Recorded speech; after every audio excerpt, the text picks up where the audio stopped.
जय हिंद दोस्तों, मैं नवीन शर्मा आप सभी का स्वागत करता हूं। आशा करता हूं आप सब एकदम अच्छे हैं, एकदम बेहतरीन हैं। एक बार सारे प्यारे दोस्त बताएंगे आप सब कैसे हैं। उम्मीद करेंगे अच्छे, शानदार, जबरदस्त, जिंदाबाद होंगे।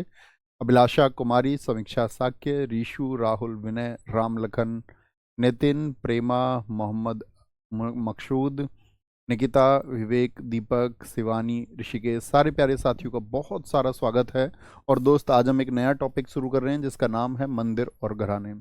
स्पोर्ट्स को दोस्त हम कर चुके थे कंप्लीट, ठीक है। तो बहुत अच्छे से उसको एक बार रिवाइज करना है और बहुत शानदार तरीके से पढ़ना है। आज की जो क्लास होगी, जैसे मैं बात करूं टेम्पल्स की, तो मंदिरों से अगर हम बात करें एसएससी के लिए 2023 में उतने क्वेश्चन नहीं पूछे गए, लेकिन 2022, 2021, 2020 में बहुत क्वेश्चन पूछे जाते थे मंदिरों से। तो हमको उस टॉपिक को नेग्लेक्ट नहीं करना है, छोड़ना नहीं है। बस एक बार रीडिंग लगा लेनी है। मंदिर तो ये समझो हाथ जोड़ के बैठ जाओ और आपको दर्शन होंगे भैया, ठीक है। वो यात्रा होगी आपकी। और उसके बाद में घराने बड़ा इंपॉर्टेंट टॉपिक है। तो ये दो क्लासेस में हमारा हो जाएगा, मंदिर और घराने, यानी आज में और नेक्स्ट क्लास में ये हो जाएगा। ओके, शुरू करें। बड़े ध्यान से देखेंगे। ओके, थोड़ा सा कोऑपरेट करना। मैं बुखार में हूँ और तबीयत थोड़ी कमज़ोर है, ठीक है। तो थोड़ा सा कोऑपरेट करेंगे। अगर आवाज़ वगैरह का कोई इशू होता है तो ठीक है बॉस, आएंगे इधर। भारत में तीन सामान्य मंदिर वास्तुकला होती है। There three common temple architecture in India. वास्तुकला का मतलब समझते हैं ना, आर्किटेक्चर। आर्किटेक्चर का मतलब क्या होता है? कोई चीज कैसे बनाई जाएगी। जैसे आपको मान के चलो घर बनाना है और घर का एक आपको नक्शा बनाना है, तो आप जाएंगे आर्किटेक्चर के पास में। उसी तरह मंदिर का भी एक आर्किटेक्चर होता है। मंदिर के तीन आर्किटेक्चर हैं इंडिया में, तीन वास्तुकला हैं। एक तो है नागर शैली। नागर शैली हिमालय, जो हिमालय पर्वत है हमारा, आप जानते हैं जम्मू कश्मीर से लेकर के फैला हुआ है, और विंध्याचल यानी मध्य प्रदेश तक। तो हम कह सकते हैं जो नॉर्थ इंडिया वाला पार्ट है, उसमें जो मंदिर बनते हैं, नॉर्थ इंडिया, आपने देखा होगा नॉर्थ इंडिया में जो मंदिर है वो बहुत ज़्यादा ऊंचे नहीं होते हैं। नॉर्थ इंडिया में क्या मंदिर बहुत ऊंचे होते हैं? नहीं। आप कहेंगे साउथ में क्या होता है? साउथ में बहुमंजिला होते हैं, बहुत सारी मंजिल होती हैं। साउथ के मंदिर बहुत ऊंचे होते हैं, है ना। तो द्रविड़ शैली होती है दक्षिण भारत में, साउथ इंडिया में, ठीक है। साउथ इंडिया के जो टेम्पल है वो किससे बने होते हैं? जो ऊंचे ऊंचे मंदिर आप देखते होंगे, ऊंचे ऊंचे मंदिर होते हैं, ऊंचे ऊंचे ऊंचे ऊंचे ऊंचे, बहुत ऊंचे मंदिर हो जाते हैं, ठीक है। तो ये आपका किससे बने होते हैं? द्रविड़ शैली से। बेसर शैली क्या होती है? जो नागर और द्रविड़ शैली का मिश्रण है, यानी कि दोनों को अगर कंबाइन कर दिया जाए, दोनों का संयोजन कर दिया जाए, तो जो शैली बनती है उसको हम बोलते हैं क्या? आपका बेसर शैली। अब मैं आपसे एक जनरल सा क्वेश्चन पूछूं कि आपने कभी सुना है बेसर शैली में कौन सा मंदिर बना है? ये मेरा आपसे क्वेश्चन है, आप आंसर करेंगे।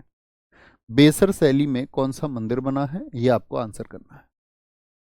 पीडीएफ आपको कल की क्लास के बाद में मिल गई होगी। मैंने आपसे कह रखा है कभी भी हम नया टॉपिक शुरू करेंगे तो हमारा जो लास्ट होगा, जैसे स्पोर्ट्स का कल लास्ट हुआ था, तो वहां पे आपको सारी पीडीएफ मिल जाएगी, है ना। आगे आएंगे। मंदिर देखना जरा ध्यान से, ध्यान से देखना है इसको। ये नाम देख पा रहे हैं आप? अभी इनके बारे में हम पढ़ेंगे। देखो यहां पे लिखा हुआ है ये कलश, कलश लिखा हुआ है। ओके, कलश। तो मैं आपसे पूछूं किसी भी टेम्पल में या किसी भी मंदिर में सबसे ऊंचा हिस्सा कौन सा होता है? तो आप बोलेंगे कलश होता है, जो एक पीक पर होता है, शिखर पर होता है। यहाँ पर कलश से नीचे क्या होता है? आमलक होता है। और आमलक से नीचे होता है ये वाला जो स्ट्रक्चर है, इसको बोलते हैं शिखर। ये आपका आमलक है। तो कलश के नीचे क्या होता है? वो भी आमलक होता है। आमलक से नीचे क्या होता है आपका? वो आपका शिखर होता है, शिखर, ठीक है।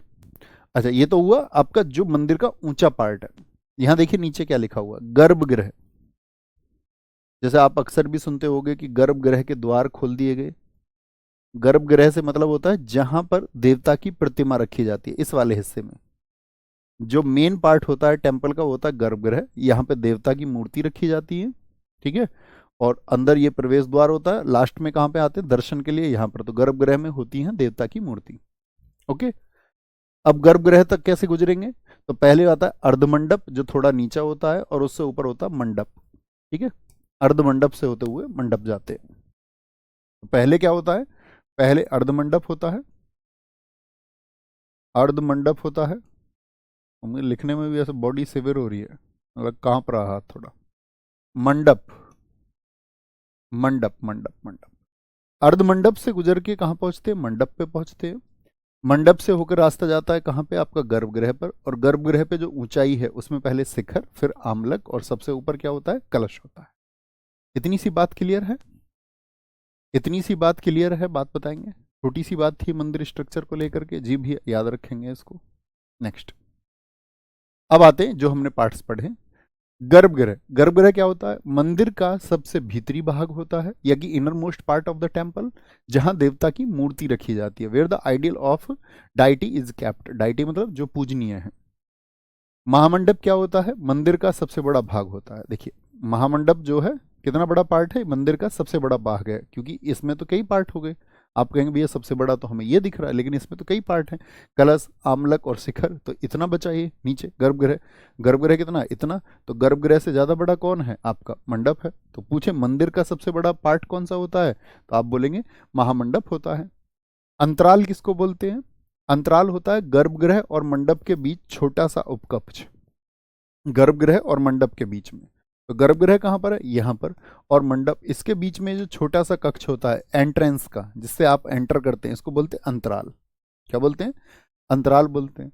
आमलक क्या होता है? ये शिखर, जिसको हम कलश कहते हैं, ऊपर कलश और उसके नीचे आमलक होता है। कहाँ पर होता है? ये पीक पर होता है, शिखर पर होता है।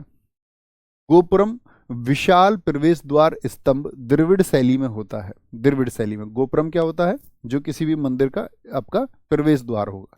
जैसे कि अब हम बोले कि एंट्री कहाँ से होगी, तो एंट्री मंदिर की मान के चलिए यहाँ से है, तो यहाँ पे क्या हो जाएगा? आपका गोपुरम हो जाएगा। ओके, गोपुरम। एक बात और मैं आपको बता दूं, तो ये क्योंकि ऊंचाई पर है इसीलिए इसको कहा जाता है, इस हिस्से को, विमानन।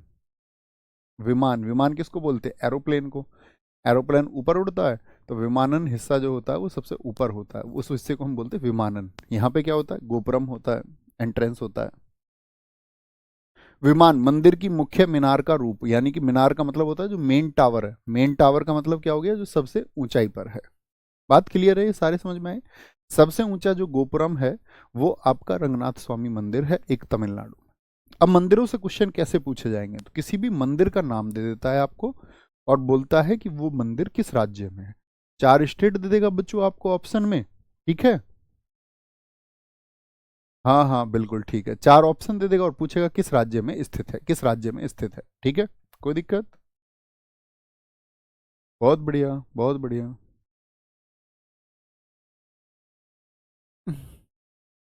कोई दिक्कत, कोई परेशानी? बहुत बढ़िया।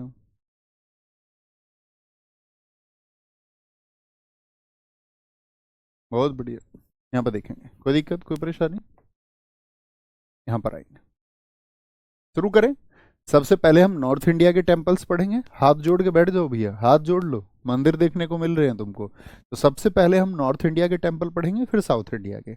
मैं आपको बताऊं, नॉर्थ इंडिया या साउथ इंडिया के टेम्पल्स में से सबसे ज़्यादा एग्जाम में जो क्वेश्चन आता है वो 80% क्वेश्चन आते हैं साउथ इंडिया के टेम्पल्स से, 80-70%।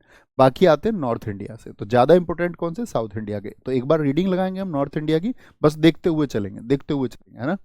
इसको स्पीड मोड में करना है, इस पर बहुत टाइम खर्च नहीं करना है, क्योंकि उतना भी महत्वपूर्ण टॉपिक नहीं है। जम्मू कश्मीर में माँ वैष्णो माता जी का मंदिर है, सब जाते हैं, ये तो सबको पता होगा, सबकी इच्छा होती है यहाँ पे जाने की। रणवीरेश्वर मंदिर है, दूसरे नंबर पर है, ये रहा फोटो। तो वहाँ के एक महाराज थे रणवीर सिंह, उन्होंने इसको बनवाया था। अमरनाथ गुफा मंदिर, जहाँ पे कहते हैं कि जो बर्फ है, जिसको हम बाबा बर्फानी के नाम से भी जानते हैं, बाबा बर्फानी के नाम से, क्योंकि यहाँ पे बर्फ अपने आप क्या कर लेती है? बर्फ अपना आप क्या कर लेती है आपका? तो आप कहेंगे भैया एक शिवलिंग का रूप धारण कर लेती है, और यहाँ की जो यात्रा होती है वो मानसरोवर से होती है। ठीक है, मानसरोवर को पार करके जाना पड़ता है, मानसरोवर को। कहाँ के लिए? अमरनाथ के लिए। आप देखते होंगे अक्सर बहुत सारी मूवीज में भी दिखाया जाता है। ठीक है, अमरनाथ के लिए वहाँ पे सिक्योरिटी रहती है, आर्मी सिक्योरिटी देती है। तो वो अमिताभ बच्चन बॉबी देओल की कौन सी मूवी है शुभम? वहाँ पे जो आतंकवादी हमला होने का जिस पे कगार रहता है, वो सिक्योरिटी देते हैं वहाँ पे। नहीं पता? बच्चे बताएंगे। वहां पे दिखाया गया था अमरनाथ मंदिर को। अरे नहीं यार, उतना भी बीमार नहीं हूँ कि रेस्ट कर लीजिए, ऐसी ऐसी कोई दिक्कत नहीं है ना? हुआ था, अभी थोड़ा ठीक है, हो जाएगा दोपहर तक ठीक। कभी होता है बीमार तो 2-4-5 घंटे में हो जाता है अपने आप ठीक। ओके, बोलेंगे जी? उतनी बेकार नहीं, उतनी तबीयत खराब होती तो फिर आपको बता देते, आप मना थोड़ी ना करते, छुट्टी कर लेते फिर। रघुनाथ मंदिर महाराजा गुलाब सिंह ने बनाया, ठीक है। खीर भवानी टेम्पल, खीर भवानी, खीर मांगेंगे, वो डायलॉग सुना है तुमने उसका, माँ तुझे सलाम का, दूध मांगोगे तो खीर देंगे और कश्मीर मांगोगे तो चीर देंगे। तो खीर का रिलेशन भी कहाँ से? जम्मू कश्मीर से। महाराजा प्रताप सिंह जी ने इसको बनवाया। सूर्य मंदिर अशोक के पुत्र जलुका ने बनवाया। अब यहाँ पे क्वेश्चन आता है, कई बार क्या होता है, हम लोगों को दरअसल याद होता है, जैसे मैं आपसे पूछूं कि सूर्य मंदिर कहाँ पे स्थित है, सन टेम्पल, तो सूर्य मंदिर है कोणार्क उड़ीसा में। वो मैं उड़ीसा में भी आपको पढ़ाऊंगा। लेकिन ये 3 सूर्य मंदिर हैं भारत में जो बहुत चर्चित हैं। तो एक सूर्य मंदिर तो है कोणार्क में, उड़ीसा में, ठीक है, कोणार्क में है।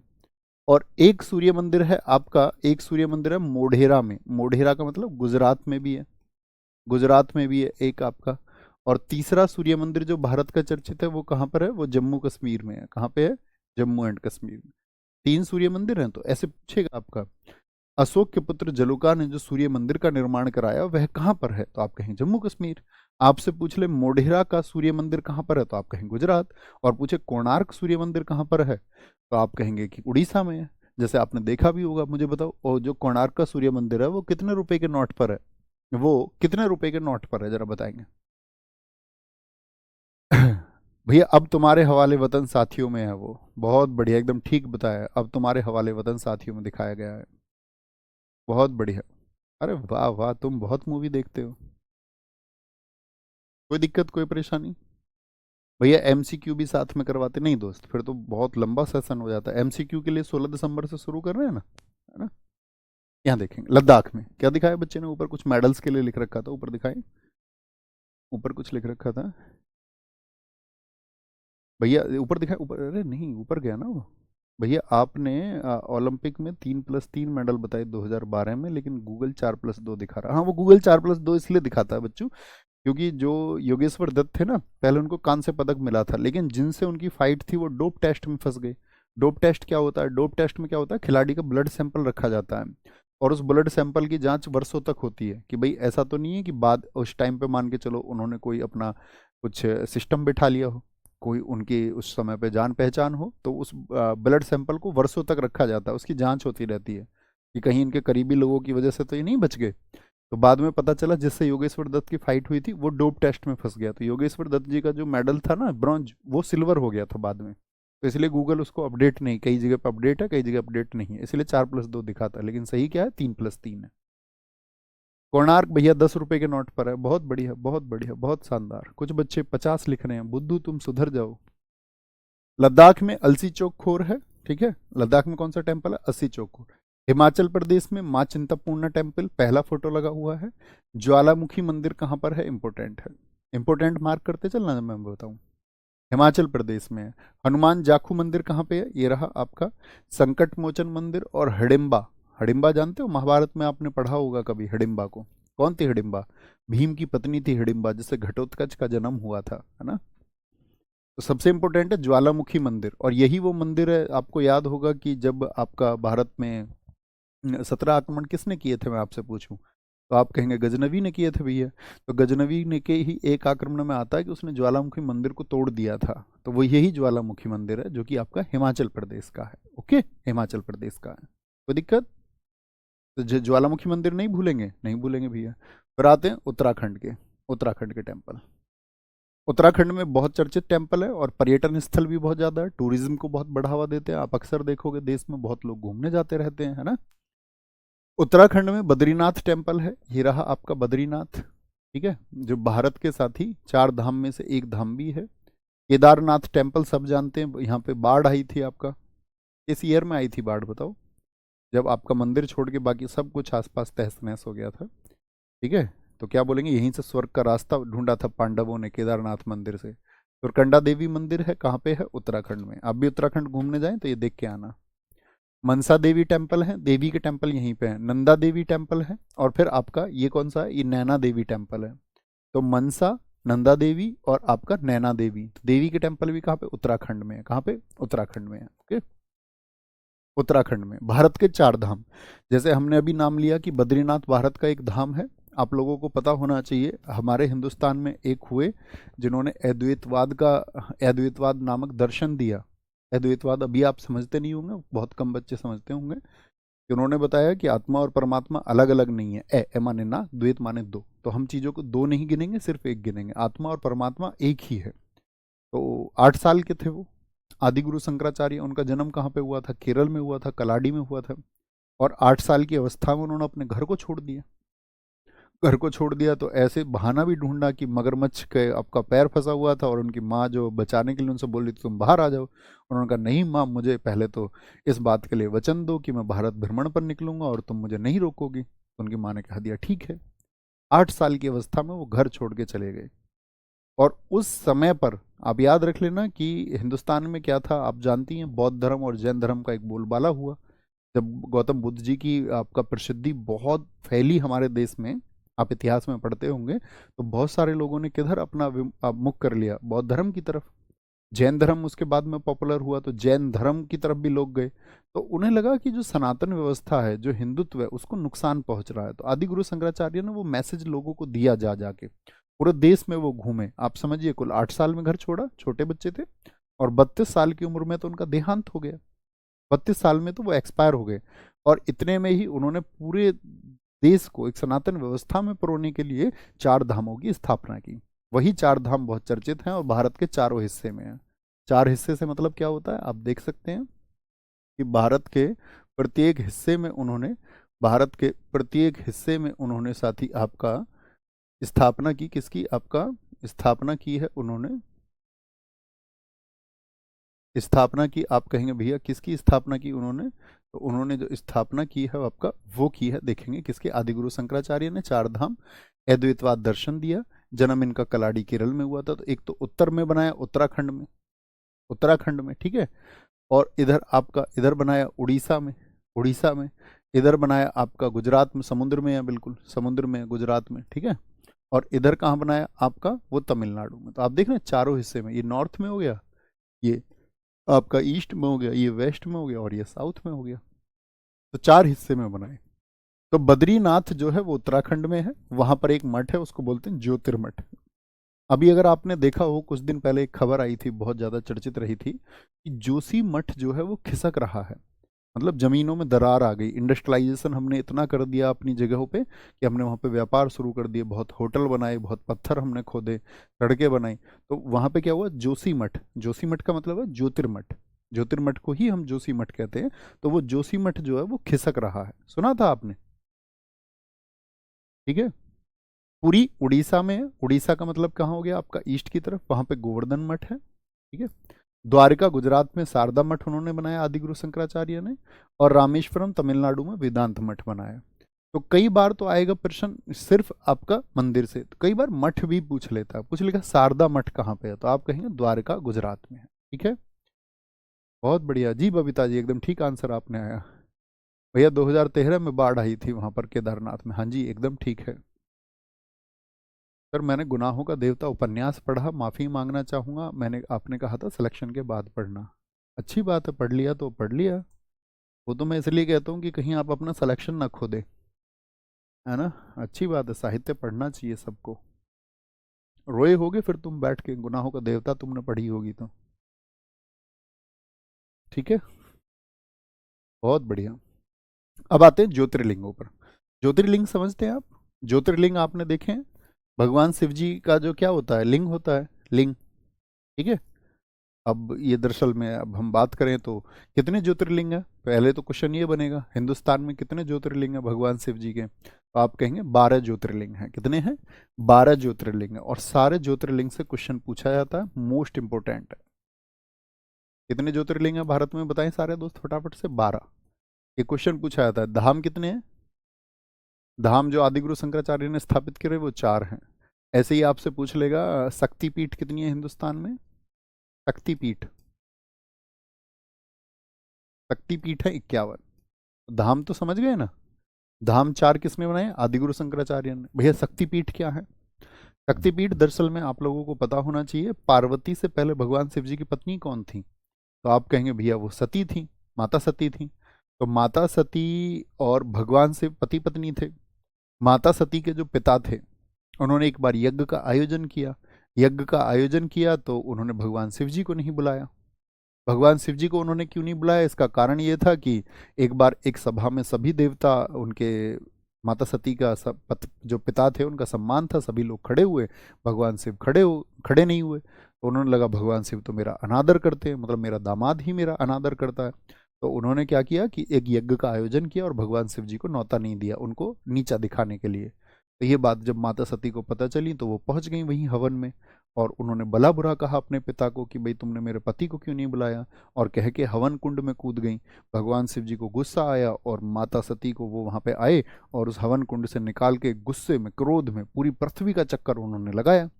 तो पूरी पृथ्वी का चक्कर जब उन्होंने लगाया तो कहते हैं कि जगह जगह उनके शरीर, कहीं कुंडल गिरे, कहीं गर्दन गिरी, कहीं मुकुट गिरा, कहीं हार गिरा, कहीं उंगली गिरी, कहीं पैर गिरा, कहीं धड़ गिरा। तो वो 51 जगह हैं भारत में जिनको 51 शक्तिपीठ कहते हैं। कहते हैं 51 शक्तिपीठ जो घूम ले वो शक्तिशाली व्यक्ति हो जाता है। ये हमारे यहाँ एक कहावत है। ऐसे ही 12 ज्योतिर्लिंग हैं। तो ज्योतिर्लिंग का मतलब क्या है, देखो लिंग शब्द को आप समझते होंगे। जैसे हम अगर बात करते हैं लिंग क्या होता है, लिंग एक जैसे पुरुषों में कि हम क्या बोलते हैं, पुल्लिंग होता है, ठीक है, मैस्कुलिन जेंडर होता है। महिलाओं में क्या होता है, महिलाओं को हम कैटेगराइज करते हैं स्त्रीलिंग कह के, या स्त्रीलिंग बोले या फेमिनाइन जेंडर बोले।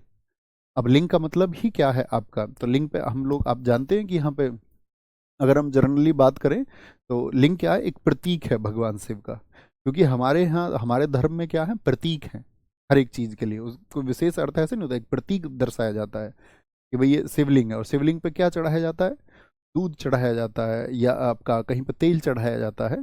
तो वो आप समझ के देखिए, जैसे कि आज के आधुनिक विज्ञान से आप उसको जोड़ के देखें तो क्या मानते हैं कि भाई हमारे यहाँ पे एक प्रतीक है कि भाई आपका जो प्रजनन है, रिप्रोडक्शन, आप बच्चों को जन्म देते हैं, तो जो सेक्स है, सेक्स का मतलब आप दो जो साथी विपरीत आपका लिंग है, तो विपरीत लिंग जुड़ के क्या करते हैं, एक नई बॉडी का निर्माण करते हैं, रिप्रोडक्शन करते हैं, प्रजनन करते हैं। तो अब शारीरिक संबंध हमारे यहाँ पर प्रजनन के लिए किए जाते हैं या फिर जर्नली किए जाते हैं, आप सोच के देखिए। तो आप कहेंगे भैया नहीं, उसका अर्थ सिर्फ प्रजनन से नहीं है, ठीक है, प्रजनन के बाद में भी शारीरिक संबंध बनाए जाते हैं, ठीक है। तो लेकिन सिद्धांत क्या था, सिद्धांत ये है कि भाई जो शारीरिक संबंध है वो सिर्फ प्रजनन के लिए होने चाहिए। बाकी तो जो आपका लिंग है, लिंग का मतलब जो आपका मान के चलो मेल बॉडी का पार्ट है, तो वो शांत रहना चाहिए, वो शांत रहना चाहिए। उसी के लिए प्रतीक है कि भाई जैसे आज मार्केट में लुब्रिकेंट्स वगैरह आते हैं, जैसे आप देखते होंगे प्रोटेक्शन की चीज़ें आती हैं, है ना, और आपका अन्य चीज़ें आती हैं। तो कहने का मतलब है कि वो एक प्रतीक बताया गया कि वो शांत रहना चाहिए, शांत रहना चाहिए। शांत रहने का अर्थ है कि उसका जो ध्येय है, जो केंद्र है, वो सिर्फ प्रजनन होना चाहिए, अन्य अन्य सुख की प्राप्ति के लिए उसको नहीं किया जाना चाहिए। तो वो प्रतीक बनाए गए। तो ऐसे ही 12 ज्योतिर्लिंग हैं, जिनमें से एक केदारनाथ हमने अभी देखा। केदारनाथ कहाँ पे, उत्तराखंड में है। महाराष्ट्र के आप साथी घुमरेश्वर है, त्र्यंबकेश्वर, जहाँ पे साथी त्र्यंबकेश्वर पहाड़ियाँ भी हैं, वहाँ पे ज्योतिर्लिंग है। मल्लिकार्जुन एपी बोले तो आंध्र प्रदेश का है। ओंकारेश्वर, जहाँ पर ओम की आकृति है, मध्य प्रदेश वाले बच्चे जानते होंगे कि जो नर्मदा नदी है वो इसी साइन से निकलती है, इसीलिए इसका नाम रखा गया है ओंकारेश्वर, नर्मदा नदी के पास। रामेश्वरम तमिलनाडु। भीमा शंकर देखा है ना आपने, ओंकारेश्वर, आप कभी मध्य प्रदेश कोई बच्चा जाए तो वो देखना, ओंकारेश्वर के पास में एक बहुत चर्चित है जना पाव की पहाड़ी, ठीक है, जिसको भगवान परशुराम की जन्म स्थली हम कहते हैं। और ये भी कहा जाता है कि वहाँ पे तो आपका जो है, जो हमारे चिरंजीवी हैं, हमारे साथी सनातन व्यवस्था में 7 चिरंजीवी माने गए हैं। भैया चिरंजीवी क्या होता है, चिरंजीवी का मतलब है वो लोग जो हमेशा अमर रहे, मतलब जैसे आपका हनुमान जी हैं, ठीक है, परशुराम जी को चिरंजीवी कहा गया, राजा बलि को चिरंजीवी कहा गया, अश्वत्थामा चिरंजीवी हैं। तो इस तरह से 7 चिरंजीवी हैं। तो उनके बारे में कहता है कि उन जना पाव के जंगलों में वो रहते हैं, आपका पाए जाते हैं वहाँ पे, ठीक है। ये कहानियां हैं, सत्य हैं, ठीक है। तो सब लोग जो विश्वास रखते हैं वो सत्य मानते हैं, बाकी लोग कहानियां कहते हैं। रामेश्वरम तमिलनाडु में है, एक धाम भी है। भीमा शंकर महाराष्ट्र में है। यूपी में अकेले हैं बाबा विश्वनाथ, बनारस में। सोमनाथ गुजरात में है, जहाँ पे आपने इतिहास में पढ़ा होगा कि आपका महमूद गजनवी ने यहाँ पे आक्रमण किया था। महमूद गजनवी ने सन 1025 में अपना 16वां आक्रमण जो किया वो सोमनाथ पर किया था। महाकालेश्वर एमपी में, कहते हैं यहाँ चला जाओ तो भैया जो अकाल मृत्यु है वो टल जाती है, मतलब अकस्मात आपका असामयिक मृत्यु आपकी नहीं होगी, है ना। वैद्यनाथ ये झारखंड में है। कहाँ पे है? झारखंड में है। नागेश्वर ये कहाँ पर है? गुजरात में है। कहाँ पर है? गुजरात में। तो क्वेश्चन क्या बनेगा? वैद्यनाथ ज्योतिर्लिंग भारत के किस राज्य में है? किस राज्य में है बोलेंगे? बहुत बढ़िया सर, आप गए हैं उन जंगलों में? हाँ मैं गया हूँ। ठीक है, डेंस फॉरेस्ट है। चिरंजीवी का मतलब क्या होता है? चिरंजीवी मतलब जो हमेशा रहे। शादी का कार्ड नहीं छपता है, शादी के कार्ड पर लड़की के आगे क्या लिखा जाता है? आयुष्मती। और लड़के के नाम के आगे लिखा जाता है ची, चिरंजीवी। तो चिरंजीवी का मतलब है आप सदा जीवित रहें। ठीक है, आगे आएंगे। हरियाणा। हरियाणा में साथ ही थानेश्वर महादेव मंदिर है। आपने हिस्ट्री में पढ़ा होगा कि हरियाणा में एक थानेश्वर जगह है, वहाँ पे पुष्यभूति वर्धन जो राजा हर्ष थे, जो गद्दी पे बैठे थे 606 से 647 तक। तो जो राजा हर्ष थे आपका, जिन्होंने कन्नौज में शासन किया था, उनके पूर्वज कहाँ के शासक थे? उनके पूर्वज थे थानेश्वर। तो थानेश्वर जगह है हरियाणा में। तो थानेश्वर महादेव मंदिर कहाँ पे है? हरियाणा में है। शीतला माता का मंदिर बहुत इंपॉर्टेंट है, मार्क करना। बहुत लोग जाते हैं शीतला माता के मंदिर, हरियाणा। एकलव्य माता का मंदिर है आपका। भूतों का मंदिर है आपका। एटलस टेम्पल है, कहाँ पे है? हरियाणा में। हरियाणा में। पंजाब में दुर्गियाना टेम्पल और स्वर्ण मंदिर। स्वर्ण मंदिर पूछा जाता है पंजाब के किस शहर में है? अमृतसर में है। स्वर्ण मंदिर क्यों कहते हैं? तो फोटो देखिए, महाराजा रणजीत सिंह ने क्या किया था? महाराजा रणजीत सिंह ने इस पर आपका, महाराजा रणजीत सिंह पढ़े ना, पंजाब के राजा, एशिया की सबसे बड़ी फौज जिनके पास में थी, तो उन्होंने इस पे स्वर्ण चढ़वाया था। अब ये एकदम सोने से बना हुआ नहीं है, इस पर पतली चादर चढ़ी हुई है सोने की, एक प्लेट है बस। क्या बोलेंगे? कहाँ पर है? अमृतसर में। स्वर्ण मंदिर अमृतसर में। ठीक है, यहीं का आता है एक ऑपरेशन ब्लू स्टार, आपने पढ़ा हो कभी? स्वर्ण मंदिर में ही हुआ था वो भी 1984 में, ऑपरेशन ब्लू स्टार। इसके बारे में भी जानना। ऑपरेशन ब्लू स्टार हुआ था, इंदिरा गांधी देश की पीएम थी, और इंदिरा गांधी के ही एक सपोर्टर थे आपका जर्नैल सिंह भिंडरेनवाला। उन्होंने एक मांग कर दी थी कि हमारे देश में अगर मुसलमानों को पाकिस्तान दिया जा सकता है, तो आपका सिखों को भी खालिस्तान दिया जाना चाहिए। आज भी आप देखते होंगे खालिस्तान समर्थकों के नारे लगते हैं, कनाडा में बहुत प्रदर्शन होता है कि भाई हमको खालिस्तान चाहिए। ठीक है, एक अभी एमपी का इलेक्शन जीते, उन्होंने खालिस्तान के लिए डिमांड उठाई आपका, है ना, अपने साथ में बंदूकधारियों को लेके चलते थे। क्या नाम था बताओ? अभी एमपी का इलेक्शन जीते, बहुत चर्चित रहे देश में, जिनको लेकर के आपका पुलिस ने नोटिस जारी किया था उनकी गिरफ्तारी के लिए। बहुत पॉपुलर रहे थे अभी पीछे, लगभग अगर मैं बात करूं 1 डेढ़ वर्ष पहले, 1 वर्ष पहले। तो ऐसे ही ऑपरेशन ब्लू स्टार में जब आपका खालिस्तान की मांग हुई, तो सारे लोग ये हो गए कि भाई स्वर्ण मंदिर पे हमला नहीं होगा। तो जर्नैल सिंह भिंडरेनवाला अपने समर्थकों के साथ में, अपने सपोर्टर्स के साथ में, हथियारों के साथ में इसमें आ गए थे। लेकिन इंदिरा गांधी जी ने इस पर कार्रवाई करवा दी थी उस समय पर, 1984 में।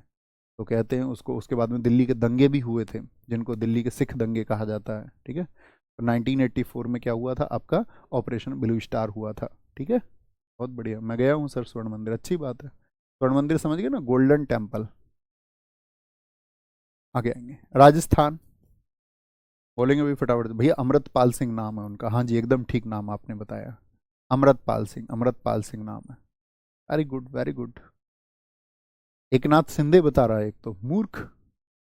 एक नाथ शिंदे का क्या मतलब है? अमरपाल सिंह एकदम ठीक बताया दोस्तों ने, वो खालिस्तान समर्थक थे, वो मुहिम चलाई वहां पे। ठीक है, राजस्थान। राजस्थान की बात करते हैं, ब्रह्मा जी का टेम्पल है, और ब्रह्मा जी का पूरे देश में एक ही टेम्पल है, एक ही टेम्पल है उनका, कहीं और नहीं। कहते ब्रह्मा जी ने यहाँ पे आके ध्यान लगाया था। कहाँ पर है ये ब्रह्मा जी का टेम्पल? ये पुष्कर में, राजस्थान में। पुष्कर राजस्थान में, इसके तालाब में भी अब मछलियां बहुत है। पुष्कर राजस्थान में, पुष्कर राजस्थान में। ठीक है, यहाँ हमको बिठा लिया था पुष्कर राजस्थान में सीढ़ियों पे, और एकदम से आए एक आपका पंडित जी, उन्होंने क्या किया कि अपने मतलब बोले कि पूजा करवाओगे तुम यहाँ पे? हमने बोला हाँ जी ठीक है। तो हम आपका 4 दोस्त, 3 दोस्त थे, तीन, तो तीनों को अलग अलग बिठाया उन्होंने, एक को यहाँ, एक को वहाँ, एक को वहाँ, और अलग अलग उनसे फिर संकल्प लेने शुरू करे कि आप अभी संकल्प लो। और एकदम से बोला अभी आपको 21,000 रुपये का संकल्प लेना होगा यहाँ पे। मैंने कहा ये मतलब ज़रूरी है क्या 21,000 रुपये का संकल्प लेना? मतलब पूजा ऐसे नहीं हो सकती। उन्होंने बोला नहीं ठीक है, तो 11,000 का ले लो। 5100 के लड्डू का संकल्प ले लो। मैंने कहा उसका क्या होगा? बोले 5100 यहाँ जमा होंगे। मैंने कहा नहीं, मैं तो ऐसा संकल्प नहीं ले सकता। ठीक है, मेरे पास ना हुए 21,000 रुपये, या ऐसा संकल्प आप सबको बोलते होंगे? कि भाई आप मान के चलो किसी कोई गरीब आदमी अगर आ जाए पुष्कर तो उसको भी 21,000 का संकल्प होता होगा। और उन्होंने बोला तुम्हारी श्रद्धा नहीं तो तुम्हारी पूजा अधूरी रह जाएगी। मैंने कहा मैं तो ऐसा संकल्प नहीं ले सकता, इसका तो कोई अर्थ नहीं बनता। तो वहाँ पुष्कर में रहता बहुत सारा ऐसी चीज़ें होती हैं वहाँ पे, ठीक है। क्योंकि अब जो धार्मिक स्थल थे आप जानते हैं उनका व्यवसायीकरण हुआ है, उनका कमर्शलाइजेशन किया गया। अब लोग वहाँ पे आके अपना अड्डे बना लिए लोगों ने, और न जाने किस किस तरह की स्कीम चलाने लग गए हैं। पुष्कर मेला यहीं पे लगता है, ऊँटों का एक मेला लगता है, बहुत चर्चित है वो भी, ऊँट मेला, ठीक है। सर भगवान महादेव के पिता कौन थे? कोई उनके पिता नहीं है दोस्त। दरअसल में उनका जो उपनाम, वो अन्य नाम उनको स्वयंभू भी कहते हैं। स्वयंभू मतलब जिसने स्वयं अपनी रचना की हो, जिसने स्वयं को खुद को बनाया हो, तो उनके माता पिता नहीं है ना, है ना। खाटू श्याम जी का टेम्पल आपने देखा होगा आजकल बर्बरीक को समर्पित है। बर्बरीक नाम सुना है आपने कभी? नहीं, महाभारत आपने देखी हो तो। बर्बरीक, बर्बरीक कौन है भैया? बर्बरीक वो है जिनके पास 3 तीर थे, और ये था बर्बरीक को कि भाई जो कमजोर दिखेगा उसकी तरफ से लड़ेंगे। तो भगवान से, आपको याद होगा भगवान कृष्ण जी ने इनसे इनका तीर ले लिए थे। बाद में उन्होंने महाभारत का युद्ध एक पहाड़ी से देखा इनकी गर्दन से, है ना। तो उन्हीं को समर्पित है, क्योंकि भगवान कृष्ण जी ने इनको एक आशीर्वाद भी दिया था कि एक समय ऐसा आएगा कि जब तुम बहुत पूजनीय हो जाओगे। और आप देखते होंगे आज के समय में वही समय है। तो लगभग पिछले 10 सालों में बहुत प्रसिद्धि हुई है खाटू श्याम टेम्पल की। तो खाटू श्याम जी कहाँ पर हैं? वो भी राजस्थान में हैं, सालासर बालाजी, ठीक है। यहाँ पे जाते हैं लोग आपका भूतों आदि के लिए, कि भूत भगाए जाएंगे, ठीक है, जिनके ऊपर आपका बुरी आत्माओं का बच्चे मुझसे बहुत प्रश्न पूछते हैं, तो भैया भूत होते हैं कि नहीं होते हैं? मैंने कहा तुमको ही पता होगा होते हैं नहीं होते हैं, ठीक है। क्योंकि मैंने तो, जो लोगों को इसके बारे में एक्सपीरियंस है, चलो इस टॉपिक पे बात करते हैं, जिन लोगों को इसके बारे में अनुभव है, देखो पहली बात बता रहा, यस और नो माइंड सेट बनाए पहले तो। जैसे मुझे मैथ्स नहीं आता, या मैं मान के चलूँ मुझे पढ़ाना नहीं आता, ये मान लेते हैं। तो मुझे अगर पढ़ाना नहीं आता तो पहले मुझको क्या करना पड़ेगा? पढ़ाना सीखना पड़ेगा, यस और नो, हाँ या ना? तो आप कहेंगे जी भैया आपको पहले सीखना पड़ेगा। तो हमें कभी भी कोई राय बनानी है तो उसके बारे में आप कैसे राय बनाएंगे? आप सीखेंगे किससे? एक्सपर्ट से। भाई किसी एक्सपर्ट से सीखेंगे ना, तो वो एक्सपर्ट लोगों की जो सलाह है उस पे काम। अब एक तो ये है कि आपको किसी गांव के पड़ोसी ने एक कहानी सुनाई कि रामलाल नामक एक आदमी था, वो आता था रात को और वो ऐसे ऐसे करता था। एक करमवती नाम की औरत है, वो आपका किसी के भी सिर आ जाती है। एक तो वो कहानियां हैं जो आपने सुनी है अपनी लाइफ में, ठीक है। आपको किसी बुजुर्ग ने, घर में दादी ने, किसी ने कोई कहानी सुनाई, और कहानियों का कोई मूल नहीं होता, वो कहानियां कहीं और से चल के आती होती हैं। उनको किसी ने सुनाई होगी, उनको उनको भी किसी ने सुनाई होगी, किसी एक व्यक्ति ने मनगढ़ंत बनाई होगी। लेकिन एक्सपर्ट लोग जो इस फील्ड में काम कर रहे हैं, मैंने उनको सुना है बहुत, ठीक है। मेरा निजी एक्सपीरियंस नहीं है इस पर, लेकिन मैंने एक्सपर्ट लोगों को बहुत सुना है। इसके ऊपर मैंने पुस्तकें भी पढ़ी हैं, स्वप्न के ऊपर, आपका अगर मैं बात करूं भूतों के ऊपर भी। तो भैया इसके बारे में एक्सपर्ट लोग इसको नहीं मानते। एक्सपर्ट मतलब जिन्होंने इस क्षेत्र में अपने जीवन के 30 वर्ष 40 वर्ष दिए हैं, वो इसको नकारते हैं। वो ये कहते हैं नहीं भूत नहीं है। लेकिन जो जनरल माइंडसेट है वो कहता नहीं होते हैं। अब उसके ऊपर उनका क्या कॉन्सेप्ट है, फिर होते हैं और नहीं होते हैं का क्या अर्थ है? ऐसा क्यों, ऐसी दो चीजें क्यों आती हैं, होते हैं नहीं होते हैं? तो आप लोग एक जनरल वो एक माइंडसेट जो मैंने पढ़ा था वो मैं आपको बताता हूँ। आपका जो शरीर है, समझना जरा वैज्ञानिक तौर से समझना, आपका जो शरीर है उसके अंदर कितनी ताकत है ये बताइए। मान के चलो आप एक पत्थर हटा सकते हैं या नहीं? बड़ा भारी पत्थर है, तो आप शायद अपनी ताकत से नहीं हटा पाते हैं। लेकिन मैं आपसे कहूं कि इसी समय पर, इसी समय पर आप मरने वाले हो, तो आप अपने शरीर का अतिरिक्त कार्य कर सकते हैं या नहीं? यस और नो? आप और अधिक जान लगा पाएंगे, यानी कि अब तुम्हारी मृत्यु हो जाएगी इस क्षण के बाद में, इस मोमेंट के बाद में तुम नहीं रहोगे, ज्यादा पावर लगेगी, यस और नो? जी भैया लगेगी। छोटा सा प्रिंसिपल समझ में आया? आप कहेंगे हाँ भैया बिल्कुल ज्यादा पावर लग जाएगी। अच्छा, जब आप बीमार होते हैं, दूसरा पहलू समझिए, तो आपके शरीर में वीकनेस आ जाती है नहीं आ जाती है? मान के चलो आप बीमार है, 10 दिन आपको टाइफाइड हो गया। अब टाइफाइड में शरीर में वो ताकत बचेगी या नहीं? आप कहेंगे भैया उठना मुश्किल हो जाएगा, हम खाट से नीचे पैर नहीं रख सकते, इतना मुश्किल हो जाता है, होता नहीं? तो शरीर तो आप ही का था। एक बार में आपके अंदर इतनी ताकत आई और एक बार में इतनी कमजोरी आई, तो शरीर तो आपका है। आप कहेंगे हाँ भैया सही बात है। तो जब शरीर में नेगेटिव एनर्जी आती है तो वीकनेस हो जाती है। नेगेटिव एनर्जी का मतलब है आप बीमार हो गए, शरीर तो आप ही का था। और क्या आप ये समझते हैं अगर शरीर की जो ताकत है वो घट रही है बीमारी की वजह से, यानी कि किसी एनर्जी की वजह से शरीर की ताकत घट रही है, तो ऐसा भी तो हो सकता है किसी एनर्जी की वजह से शरीर की ताकत बढ़ भी जाए। जी भैया पॉसिबल है, साइंटिफिक हुआ ना। अगर किसी वजह से एनर्जी फ्लो आपकी बॉडी में घट रहा है तो किसी अन्य वजह की किसी अन्य वजह से आपका, जैसे मान के चलो बहुत सारे लोग फिजिकल के लिए जाते हैं और टर्मिन लगा लिया किसी ने, जिससे बहुत सारे लोग अटैक भी आ जाता है, बीमार भी हो जाता है, हार्मोनल डिसबैलेंस भी हो जाता है, लेकिन शरीर की ताकत बढ़ती है। डोप ले लेते हैं बहुत सारे लोग, बॉडी बिल्डर्स क्या करते हैं, बहुत सारे लोग क्या, बहुत सारे नेचुरल बॉडी तो बहुत तकड़ी नहीं बन सकती है, तो लोग क्या करते हैं फिर आपका हार्मोनल कुछ आपका टैबलेट लेते हैं, साइज बढ़ाने की टैबलेट लेते हैं, गोलियां लेते हैं, और फिर आपका क्या होता है आपका, समझ रहे हैं ना, सिंथेटिक चीजों से तो शरीर की ताकत बढ़ती है या नहीं बढ़ती है, सर नो जी भैया। बस यही कॉन्सेप्ट आपको समझ में आना चाहिए। जैसे कोई बोले कि भैया उसके तो ऊपर ऊपरी चक्कर हो गया, उस पर तो भूत आ गए और वो जो है 4 लोगों को नहीं हटा पाई, ऐसे 4 लोगों ने उसको जकड़ा, 4 लोग उसको कंट्रोल करना चाह रहे, उसने चारों को पटक दिया। तो सीधी सी बात है, एनर्जी फ्लो बॉडी में बढ़ सकता है, वो एनर्जी फ्लो है, उसको आप भूत का नाम क्यों देते हैं, चुड़ैल का नाम क्यों देते हैं। आप उनको भी समझाना, एनर्जी फ्लो अगर बॉडी में घट सकता है तो एनर्जी फ्लो बॉडी में बढ़ भी सकता है, ये एक्सपर्ट राय है। जैसे मैंने एक बार आचार्य प्रशांत जी का वो एक बार मैंने सुना था, उनका एक सेशन था इसी पे लेकर के, तो उन्होंने उसमें एक्सपर्ट लोगों को सलाह दी कि भाई जो लोग भूत भगाने का काम करते हैं, तो फिर भूत भगाने वाले भूत भगाने का काम क्यों करते हैं।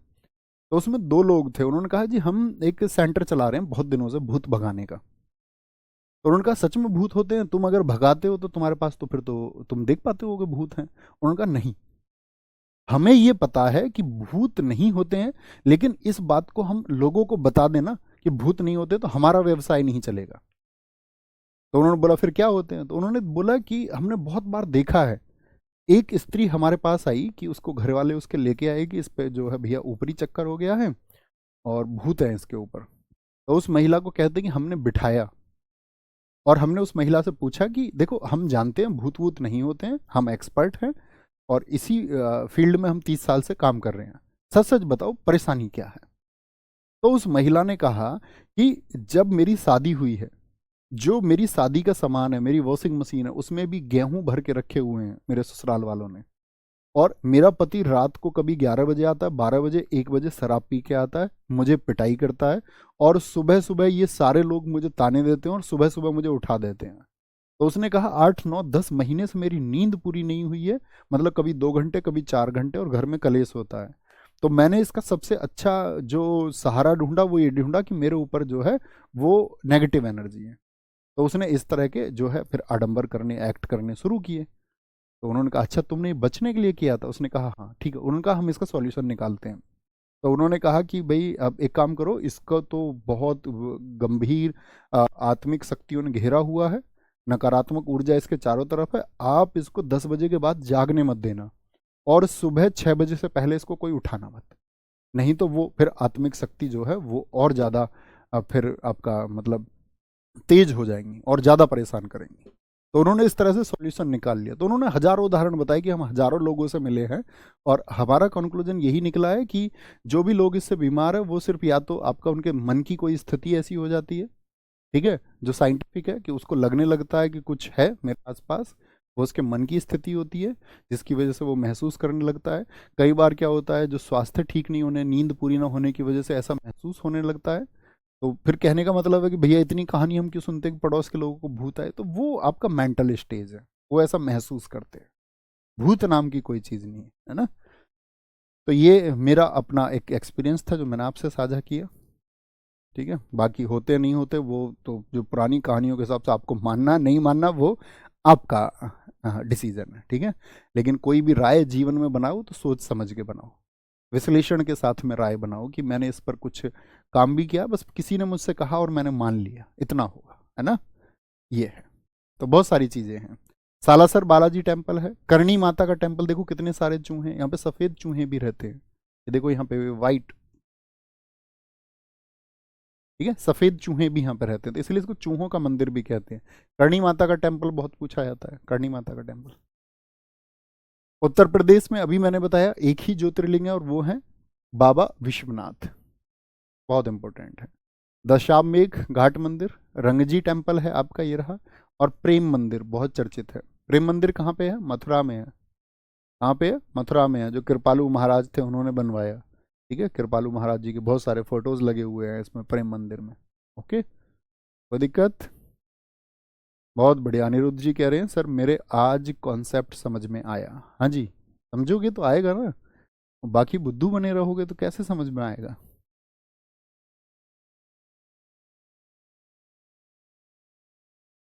बोलेंगे बहुत बढ़िया। मेंटल स्टेज होती है दोस्त, मानसिक स्थिति होती है। अब ऐसा नहीं है कि जो मैं कह रहा हूँ वो सर्वथा सत्य है, मैं आपको बता रहा हूँ कि जो लोग इसके विशेषज्ञ हैं, क्योंकि मैं इसका विशेषज्ञ नहीं हूँ। अभी इसके बाद भी कोई बोले नहीं मैंने स्वयं साक्षात भूत को देखा है, तो फिर तो हम उसकी बात को वैलिड करेंगे। भाई कोई सत्य बोल रहा हो और सत्य बोलने वाला पुरुष है, वो ये बोल दे कि नहीं जी मैंने खुद साक्षात्कार किया है भूत से, मैंने खुद देखा है भूत को, ये भूत ऐसा होता है, तो फिर तो हमें उसकी बात मान लेनी चाहिए। लेकिन उसकी बात कहानी नहीं होनी चाहिए, झूठ नहीं होनी चाहिए, है ना? तो ये है सारी बात। बाकी इसमें अपना कोई विशेषज्ञ मैं इसका हूँ नहीं। बड़े हनुमान टेम्पल है, मन कामेश्वर मंदिर, भारत माता मंदिर। यहाँ पे क्या है, 1936 में ये बना था भारत माता टेम्पल। इसमें अंदर आप जाओगे ना, ऐसे अंदर एंटर करोगे तो जमीन पे भारत का नक्शा बना हुआ है, जमीन पे अंदर जाके। ठीक है, बनारस में है ये। मदन मोहन मंदिर, स्वरवेद मंदिर आपका सीपीओ में पूछा गया था, बहुत इंपॉर्टेंट है। स्वरवेद मंदिर कहाँ पे बना है? वाराणसी में। और ये दुनिया का सबसे बड़ा मेडिटेशन सेंटर बना है, दुनिया का सबसे बड़ा मेडिटेशन सेंटर। मेडिटेशन समझते हैं, ध्यान। आप में से कितने लोग ध्यान लगाते हैं? यस और नो, यस और नो। बहुत ज़्यादा परेशान होना, कमज़ोर महसूस करना अपने आप को कि मैं कर पाऊंगा नहीं कर पाऊंगा, दुनिया की जितनी भी अस्थिरताएं हैं, मन का भटकाव, वो सब किससे कंट्रोल होता है? ध्यान से। और जो भी स्टूडेंट ध्यान ना लगाते हों, सुबह उठना शुरू करो जल्दी, और इसको शुरू करो 5 मिनट से। दुनिया में आप देखोगे इससे बेहतरीन कोई चीज़ है नहीं, मेरा एक्सपीरियंस है, अगर आप मानना चाहें। ध्यान मतलब ध्यान कैसे लगता है भैया? आप बैठेंगे, किसी भी मुद्रा में बैठ जाइए शांत होकर, इवन लेट के भी ध्यान लगा सकते हैं, लेकिन बैठ के ध्यान लगाना ज़्यादा अच्छा माना गया है। शांत जगह होनी चाहिए, खलपल नहीं हो, इसीलिए सुबह का टाइम बताया जाता है, क्योंकि दिन में तो फिर गाड़ी हॉर्न एक्टिविटी होने लगती है। सुबह का समय सबसे अच्छा है। और ध्यान कैसे लगाते हैं? बस आपको फोकस करना अपनी जाती हुई सांस पर, वो कैसे अंदर जा रही है। ठीक है, इसको बोलते हैं कुंभक, और सांस छेड़ने को बोलते हैं रेचक। 2 सेकंड का ये समय होता है, 2 सेकंड में सांस लेनी है, 1 सेकंड रुकना है, और 2 सेकंड में फिर सांस छोड़नी है।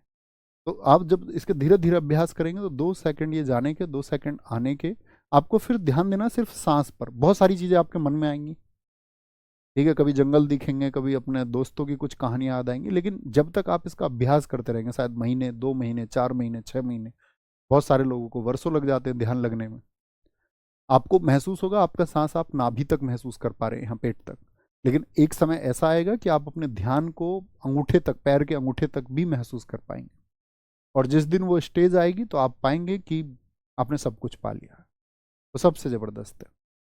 तो जो भी साथी ध्यान नहीं लगाते हैं, तो मैं ये कहता हूँ कि आप मानसिक रूप से बहुत मजबूत, और दुनिया में बहुत सारी समस्याओं के सॉल्यूशन निकालने वाले आप हो जाओगे, खुद ही आपके सामने सॉल्यूशन पैदा होंगे। मैं ये कहता हूँ कि आप मतलब ओजस्वी हो जाओगे, ग्रेट पर्सन में पहुंच जाओगे, तुम उस भीड़ से लाखों लोगों से मूव कर जाओगे। तो 5-5 मिनट थम्स अप करो, जो नहीं लगाते हैं कल से लगाना शुरू करेंगे भाई। लेट उठते हैं, थोड़ा जल्दी उठना शुरू करेंगे, ठीक है? कोई फिक्स टाइम कुछ भी नहीं है। बहुत सारे लोग कहेंगे ब्रह्म मुहूर्त में लगाओ, 3:40 में लगाओ, ऐसा कुछ नहीं है। आप आराम से उठिए, 5 बजे, 5:30 बजे, 4:30, जो भी आप उठते हो, ठीक है? तो बस इसको प्लीज शुरू करना और आप देखना, ठीक है? और ऐसा नहीं है कि फिर आप इसको अपने हिसाब से लगा सकते हैं, आप इसको रात को सोते समय भी लगा सकते हैं। बस सांसों को महसूस करना है। हमारे जीवन में सबसे बड़ी कमी पता है क्या है? आप कभी महसूस करना मेरी इस बात को, अभी तो नहीं महसूस कर पाओगे, किसी दिन महसूस करना, हम लोग सांस ही पूरा नहीं लेते हैं। जो हमारी बॉडी के लिए सबसे ज़रूरी है उसको हम पूरा नहीं लेते हैं। अब महसूस करना है इस बात को। आपको पता चलेगा, आप तो सांस यहाँ तक ही लेते हैं, फेफड़े तक तो बहुत मुश्किल, थोड़ा बहुत ही पहुंच रहा है ऑक्सीजन, पूरा सांस तो हम लेते ही नहीं है। महसूस करना इस बात को, अभी नहीं, अभी तो देख लोगे तुम, अभी तो तुम्हारा ध्यान जाएगा उस पर सारा। आगे आएंगे। राम जन्मभूमि मंदिर साथी बहुत चर्चित रहा, आपको पता है। इसका जो डिजाइन बनाया वो सोमपुरा फैमिली ने बनाया। राम मंदिर की जो आधारशिला, आधारशिला का मतलब जो बेस है, वो साथी आपका जो मंदिर का निर्माण रखा गया, नींव रखी गई 5 अगस्त 2020 को प्रधानमंत्री नरेंद्र मोदी द्वारा रखी गई थी। 22 जनवरी 2024 को, यानी लगभग 4 साल में ये बना। आपका नरेंद्र मोदी, यूपी के मुख्यमंत्री योगी आदित्यनाथ और आरएसएस जो राष्ट्रीय स्वयं सेवक संघ है, राष्ट्रीय स्वयं सेवक संघ समझते हो, जिसको डॉक्टर हेडगेवार ने बनाया था, हिंदुत्व की पहचान के लिए उन्होंने उस समय उसको बनाया। आरएसएस प्रमुख मोहन भागवत द्वारा इसकी जो है साथी क्या बोलेंगे उद्घाटन किया गया। अयोध्या के रामलला की जो छवि है, एक विशेष पूजा के बीच में रामलला की मूर्ति यानी आइडियल ऑफ रामलला मंदिर के गर्भगृह में श्रद्धापूर्वक स्थापित की गई। 22 जनवरी को प्राण प्रतिष्ठा समारोह के दौरान, प्राण प्रतिष्ठा कहते हैं कि प्राण प्रतिष्ठा का मतलब है कि जब ये मूर्ति स्थापित की गई तो यहां पर रामलला के प्राण आ गए, ठीक है। प्राण प्रतिष्ठा समारोह के दौरान पीले रंग के कपड़ों से ढके रामलला के चेहरे का अनावरण किया गया। मैसूर के अरुण योगीराज द्वारा इस प्रतिमा को तैयार किया गया, जो कि 51 इंच ऊंची प्रतिमा काले पत्थर से बनाई गई है, जिसमें भगवान राम को 5 वर्षीय बालक के रूप में दर्शाया गया, कि जो वो आपका 5 वर्ष के थे। जल अभिषेक के लिए जो जल चढ़ाया गया, 155 नदियों का जल लाया गया था, 155 रिवर्स। राम मंदिर की जो हाइट है वो साथी 360 फीट है, 235 फीट चौड़ा है और 161 फीट ऊंचा है। हमेशा उसकी कभी भी पूछी जाएगी तो आपसे क्या पूछी जाती है, लेंथ नहीं, हाइट पूछी जाती है हमेशा। मंदिर की ऊंचाई कितनी है, तो 161 फीट ऊंचा है। सिर्फ एक फैक्ट याद रखना है, यह पुराने शहर में मौजूदा संरचनाओं की ऊंचाई से 3 गुना अधिक है। संरचना में 5 गुंबद और एक गर्भगृह है, कि गर्भगृह में क्या होंगी, देवता की प्रतिमा होती है, मैंने आपको बताया। एक टावर शामिल है जिसमें रामलला की मूर्ति पर सूरज की रोशनी पड़ने की अनुमति है, मतलब सूरज की रोशनी उनके वहां पर पड़ती है, उस तरह से उसको बनाया गया है। नई दिल्ली में साथी अक्षरधाम टेम्पल है, जो किन के लिए है, भगवान स्वामी नारायण विष्णु जी के लिए है। स्वामी नारायण अक्षरधाम दुनिया का सबसे बड़ा व्यापक हिंदू मंदिर है। इसकी लंबाई 356 फीट, ऊंचाई 141 फीट। अक्षरधाम की ऊंचाई कितनी है, तो क्या बोलेंगे 20 फीट कम है किससे, राम मंदिर के मुकाबले। इसका उद्घाटन 2005 में हुआ था। झंडेवालान कहाँ पे, झंडेवालान दिल्ली वाले बच्चे जानते होंगे, झंडेवालान मेट्रो स्टेशन भी है, ठीक है, मेट्रो स्टेशन भी है, ठीक है। करोल बाग मेट्रो स्टेशन नई दिल्ली, दिल्ली की सबसे बड़ी हनुमान जी की मूर्ति है, यहाँ पे आपको दिखेगी, वहाँ पे झंडेवालान मेट्रो स्टेशन से भी दिखती है, 108 फीट की। बिरला टेम्पल है साथी, लक्ष्मी नारायण मंदिर है। लोटस टेम्पल आपका जिसको कमल मंदिर भी हम कहते हैं, ये बहाई एक धर्म है, बहाई संप्रदाय से संबंधित है। कालका जी का मंदिर है यहाँ पे, माता कालका का मंदिर बहुत चर्चित है। बिहार में हमने पढ़ा था साथी, आपका यूनेस्को साइट है महाबोधि मंदिर, क्या बोलेंगे, महाबोधि मंदिर है, बहुत इंपॉर्टेंट है। बताएं जरा किस वर्ष में महाबोधि मंदिर को यूनेस्को में शामिल किया गया था, जहां पे महात्मा बुद्ध जी को ज्ञान प्राप्त हुआ, बोध गया में, बोलेंगे भाई,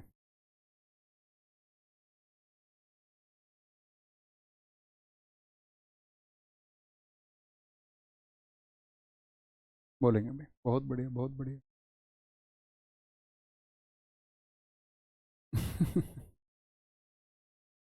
ऐसा नहीं होता है दोस्त, बहुत सारी चीजें कल्पनाएं भी होती है। कह रहे सर मैंने आपको देखा तभी तो जाना, ऐसे ही भूत के बारे में जाने होंगे। एक कॉन्सेप्ट चलता है हमारे यहाँ पर कि जिसका नाम है वो कहीं ना कहीं रहा होगा, जिसका नाम है वो कहीं ना कहीं पर रहा होगा, नहीं, जो होने वाला है उसके बारे में भी कल्पना की जाती है। जैसे भगवान विष्णु के हम कहते हैं 9 अवतार हो चुके हैं, 10वां अवतार कल की आएगा।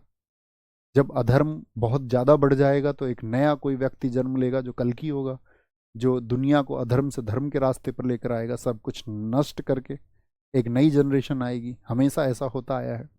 तो कल की तो अभी नहीं आया, लेकिन कल की के बारे में परिकल्पनाएं है ना। तो ऐसा बिल्कुल जरूरी नहीं है कि जो नाम है वो अब तक हो चुका है। हम लोग कल्पनाएं करते हैं भविष्य में होने की भी, या हमारी कल्पनाओं का कभी कभी आधार भी नहीं होता है। भाई वाह, कमाल कर दिया, सारे दोस्तों ने बताया 2002 में। कुछ बच्चों का ही गलत आंसर है, 1 2 का। 2002 में महाबोधि मंदिर यूनेस्को में लिस्ट हुआ था। ठीक है। पाटन देवी मंदिर, जल मंदिर, सुमेरा सूर्य मंदिर। देखो बिहार में भी कौन सा है? सुमेरा है, मोढेरा नहीं आया अभी। सुमेरा सूर्य मंदिर कहाँ पे है? बिहार में है।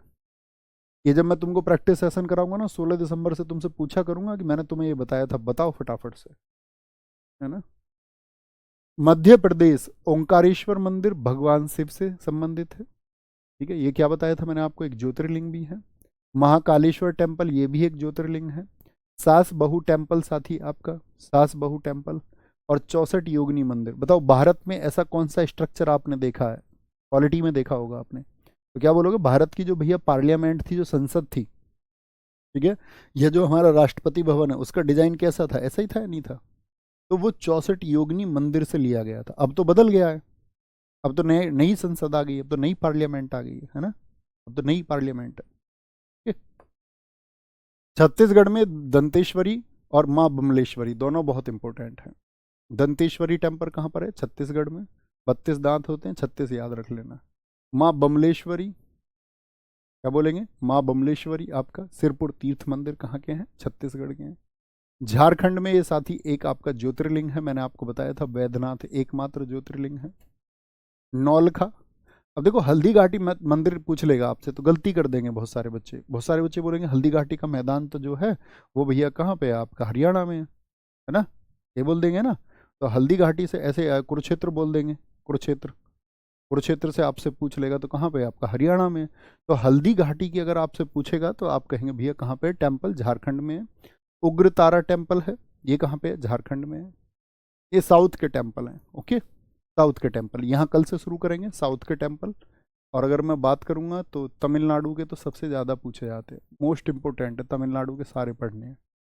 कल साउथ के कुछ टेम्पल्स एक बार रिवाइज करना है, इसकी बस रीडिंग लगा लेना, बहुत ज़्यादा रटने की ज़रूरत नहीं है, रीडिंग लगा लेना बस, है ना। और फिर इसके बाद में हम कल घराने पढ़ेंगे, वो इंपॉर्टेंट टॉपिक होगा, ओके। तो सास बहू का मतलब क्या होता है? वो उसकी कहानी पढ़ी है, वो वहाँ पे एक मतलब एक रानी थी, ठीक है, तो उन्होंने समर्पित किया था उसको स्वयं को अपनी बहू के लिए। सर परशुराम जी ने क्षत्रियो को 21 बार क्यों मारा था? अब यार तुम सारी कहानी मुझसे पूछना चाहते हो, चलो इसका भी जिक्र करेंगे किसी दिन, है ना। अभी टाइम हो गया, तुम खुद भी रिसर्च किया करो ना, आज आपके पास सारे सोर्सेज मौजूद हैं। गुरुदेव 2 दिसंबर वाली क्लास ले, 2 दिसंबर से तो सारी थ्योरी क्लास चलने वाली है, विस्तार से, एकदम विस्तार से चलेंगे। 16 दिसंबर से प्रैक्टिस सेशन चलेगा, अभी आप थ्योरी पढ़ रहे हैं, इसका प्रैक्टिस सेशन 16 दिसंबर से चलेगा, ओके। बहुत ज़बरदस्त तरीके से चलेगा। जिन्होंने थ्योरी नहीं पढ़ी है वो थ्योरी पढ़ेंगे, जिन्होंने प्रैक्टिस नहीं करी है वो प्रैक्टिस करेंगे। ओके बॉस, थैंक यू, नमस्ते, जय हिंद, जय भारत, टेक केयर।